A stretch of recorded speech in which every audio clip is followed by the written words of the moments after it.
Hey everybody, welcome back to the Comic Wall. It's me, the Outcast Angel, and today let's talk about issue 12 of Redneck by Donny Cates, Lisandro, Estherren, and Dee Cunniffe. I know I'm a little late getting this video out. I had a whole bunch of stuff going on this past week, and so I wasn't really able to make a video on this, but you know, here I am now, and I'm ready to talk. So, this issue came out with an amazing, variant cover done by, I believe it was Gabriel H. Walta, and it's a throwback to one of Donny Cates' other series called Thanos, or Thanos Wins, and of course it's in tribute to the Cosmic Ghost Rider. So yeah, it's pretty cool, and I love how they got Grandpa just riding off into flames as he did in issue, what was it, issue 6? So, you know, it's pretty cool. So first we have this news coverage going on about what's going on at the Bowman safe house.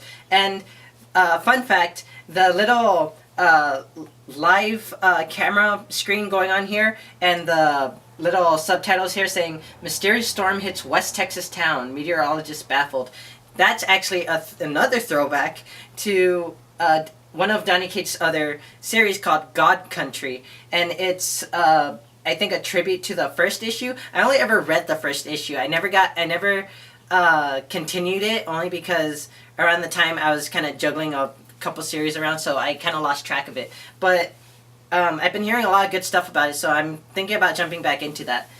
Anyway, so I think this is pretty funny because, well, not funny, but interesting because of the fact that we're having a news coverage of what's going on in Waco. I didn't really know where they were at first, but what's going on in Waco with the Bowmans, and you know, it's kind of interesting because of what actually happened in Waco a few years back, with that whole cult going on. So next we see after Perry had her little meltdown and took out most of the FBI and the police's forces, you know. Greg and Seamus grab her and head back to the safe house, and the head of the FBI, this lady, I forgot what her name was, she's asking Phil, "What's going on?" And Phil's like, "I already told you what's going on. These ain't normal people. You have to let me talk to them, or else more people are gonna die." And so, you know, he kind of twists her arm a little bit, and so, you know, he's saying that he's the only one who can end this. So, you know, she has to give him a shot. Back at the safe house, Seamus is roughing up Father Landry. Well, Landry. I'm not going to call him Father anymore. And of course Landry gets his back up. And Landry is under the impression that I'm not ready to be hiding for the rest of my life. I don't want to be running anymore. He even says, "I say our kind is through with hiding. Don't you agree, brothers and sisters? I haven't seen any sisters. I, for one, am not about to run away from a wounded animal too dumb to know when it's dead." And so, you know, he's getting ready. He's pretty much trying to rile everyone up. But then we get this next scene where Phil's at the door, and he's like, let me talk to you guys, okay? Because things are getting worse out there. And so they let him in, and he's trying to talk them down, basically. He's saying, like, I don't want nothing. I work for the Bowmans, and I just wanted to come back and, you know, make sure everything was... Hold up. Landry knows he's lying. And he says, "You think I don't know that? You come into my house and you lie to me?"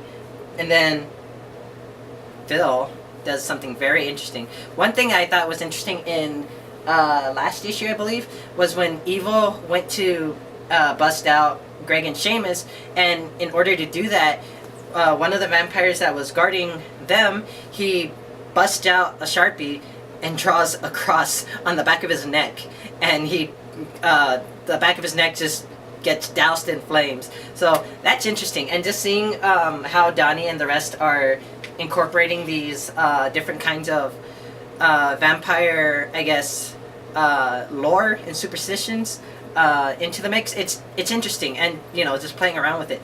This is even more interesting than that, because turns out the safe house that they're in is actually Phil's house. It was his father's, and it was passed down to him. And he ends up saying, all you Landrys, y'all ain't welcome here no more.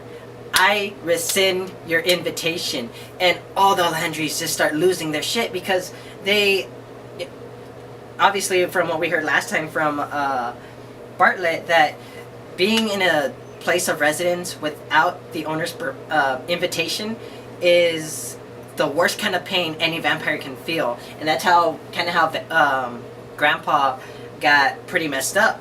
And so, you know, these guys are in pain, and they just run out of the house right into the FBI, who don't last very long. So, rip to them. But then we get a shot of Greg and Seamus kind of bugging out, and they're saying, and he feels like, "What's wrong? Y'all ain't Landrys." And Seamus says, "Don't you hear the screaming?" And we get thrown back to our newly discovered little Landry, Perry, who is she's just screaming out of her mind, pretty much. And of course Bartlett is stuck down there with her, so he's getting it just 10 times worse probably. And his little monologue that's always running throughout the series, he's saying desperation and panic ain't the same thing. A panicked animal caught up in a wire fence will twist itself to death trying to run from the fence. A desperate one will just eat its leg off. And we see Bartlett biting through his arm to the bone. That's so bad. I feel so bad for him. And I don't even know how that's gonna heal. Like, I mean, I know vampires are supernatural and stuff, but I don't know exactly how super healing works. I mean, like, it's interesting to say the least.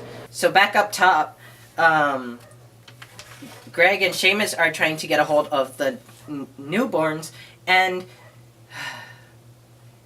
we get a shot of Phil getting shot by Landry, and it's so bad. I mean, first off, those shotgun blasts are no joke. Like, look how it rips through him. It's so bad. He's not coming back from that. And so Landry walks out into the chaos, and we get a glimpse of JV. We saw him back in issue 11, and he's just riding out of the flames. How perfect is that? And so, riding out of the flames, he stabs a stake straight into Landry's chest, and this is where it gets even more interesting, because he starts talking about elders. How he says, not all of us can be killed by a stake through the heart. I found that out the hard way just recently when I tried to kill an elder. And I'm sure he's talking about his grandpa or his father. And as for me, well, I don't know if I can be killed that way or not. But here's the thing. When you stake someone, you sorry son of a bitch, it has to go all the way through. And he jets it through Landry's heart, and Landry just bursts into flames into a skeleton on the floor. So, yeah, that was beautiful. How poetic is that? So JV makes his way into the safe house, and Seamus and Greg are with Phil, who's dying. And so JV sends him to go run off, and he stays with Phil as he's dying, of course. And Phil's last words are, "I knew you was alive." Then we get a glimpse of Bartlett busting out of the tunnel from the basement of the safe house, and his arm is so bad. It's not even an arm anymore. It's just bone and blood, and I'm very curious how that's going to heal. But he's also lugging out Perry as well, and she's not responding. And I think even in the second panel we see her eyes, no, her eyes are closed. And he's trying to get her to respond, and she's not. So I'm wondering just how badly Phil rescinding his invitation to the Landrys has hurt her. Now we're back to Evil, who's making his way through the battlefield back to the safe house, and JV says, "Evil, he's gone," and Evil's super upset. And so JV's trying to get him to, like, "Hey, we gotta go," and he writes down, "Turn him, bring him back." But he's dead. He can't be brought back. And so he doesn't want to leave Phil's side. So JV's like, I have to go. I'm sorry. And so his last words to him are, I'm sorry. For what it's worth, I'm sorry. And this last page, we get this last shot of Evil just looking after JV in anger, and you can see this rage in his face. And Bartlett's monologue going on here says, in my experience, it's never the obvious shit that takes you out. Never the big scary monster or anything like that. It's them things you never see coming that end up being the last thing you ever see.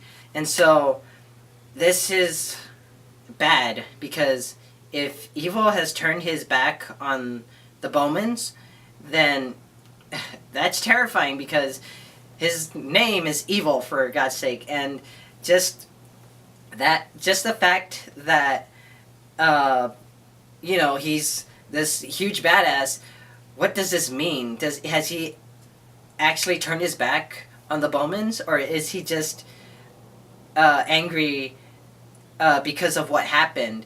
Like, obviously it wasn't the Bowman's fault that Phil died, but it was the Landrys. But the Landrys and the Landry newborns were vampires. So what if he just takes this revenge as it's all because of vampires that he died? And so, he might end up hunting down the Bowmans to the ends of the earth, and we know that he will. So that's the end of this issue, and it's intense, guys. I can't wait to see what's going to happen next issue, and it's going to be intense. And I don't think the next one comes out for another month or another couple of months.